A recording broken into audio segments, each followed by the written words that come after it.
Kali ini kita akan membongkar pengalihan isu lewat sudut pandang data dan teknologi. Apakah pengalihan isu itu ada? Kita akan bahas di video kali ini.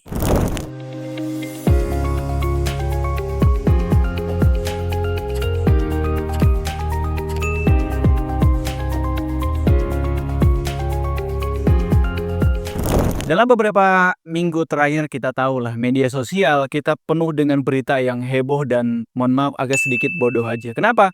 Tentang selebriti, tentang konflik pribadi, tentang drama yang seolah-olah harus wajib kita ikuti. Tapi di tengah-tengah semua kehebohan itu, ada salah satu pertanyaan penting. Apa yang sedang kita lewatkan saat ini? Dan apakah sesuatu yang lebih besar yang sebenarnya ingin ditutupi? Itu menjadi sebuah poin penting pertanyaan besar saat ini. Hari ini, kita akan membahas satu fenomena penting di era digital tentang pengalihan isu. Dan bagaimana kita bisa membuktikannya lewat pandangan data dan teknologi.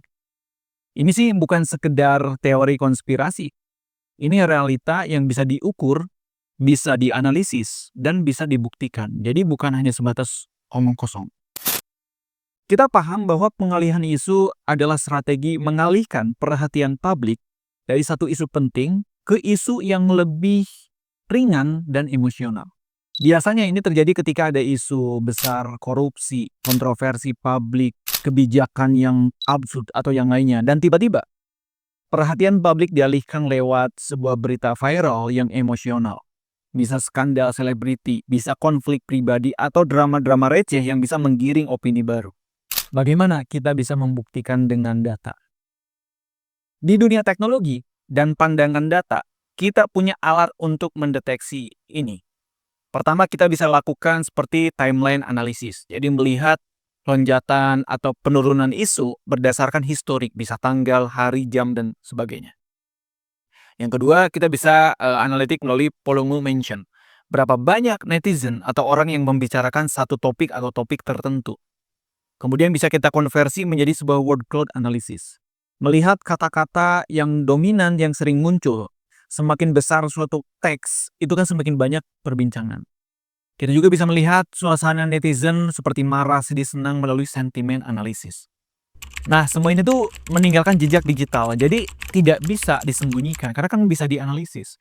Studi kasus yang konkret, pada tahun 2022 di Indonesia itu terjadi berita besar dugaan korupsi. Pejabat mencuat informasinya, media sosial justru dibanjiri oleh berita selebriti tentang konflik rumah tangga dan artis yang terkenal. Dan dari situ menunjukkan jumlah mention soal korupsi itu anjlok hingga 70% dalam hitungan jam. Ya anggaplah kita 48 jam lah.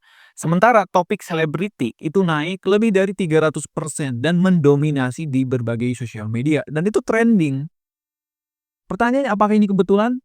Atau ada yang memainkan timing narasi ini? Kita lihatlah yang baru seperti kasusnya Pak Ridwan Kamil dengan Lisa. Kan isu X hilang, lalu muncul RK dan Lisa dengan drama yang receh dan konflik-konflik yang kita tahu itu kan seharusnya ranah pribadi.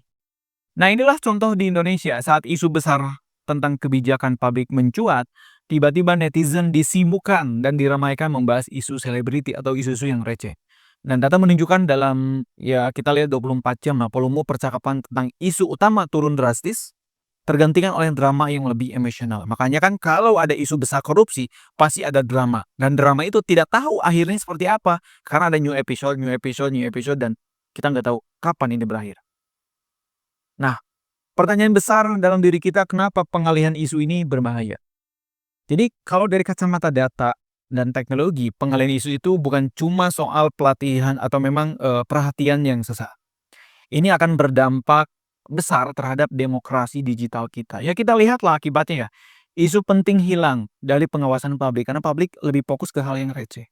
Diskusi orang-orang yang diskusi kritis, kita bisa lihatlah di komentar seperti apa. Tergantikan oleh drama yang receh yang tidak penting harusnya. Dan yang paling parah adalah opini publik dibentuk berdasarkan framing, bukan fakta. Makanya kan sekarang munculnya buzzer atau memang orang-orang yang membuat framing baru lah. Pertanyaan besarnya adalah bagaimana kita bisa melawannya. Kita sebetulnya tidak harus diam, karena kita bisa melawan terkait dengan pengalihan isu ini dengan berbagai cara. Salah satunya mungkin selalu cek 2 hal menurut saya. Pertama, apa yang ramai saat ini dan apa yang hilang dari pembahasan saat ini, pasti itu sinkron. Kita pun harus melihat kacamata tren data, bukan hanya melihat beritanya saja, melihat judul, caption, dan lain-lain. Dan ini juga bagian dari hal penting, kita wajib edukasi sesama netizen untuk lebih kritis, lebih berpikir jernih, dan lebih bertanya, kenapa isu ini muncul sekarang? Makanya saya bikinlah konten-konten data analitik. Di era informasi saat ini kita harus paham bahwa data adalah senjata.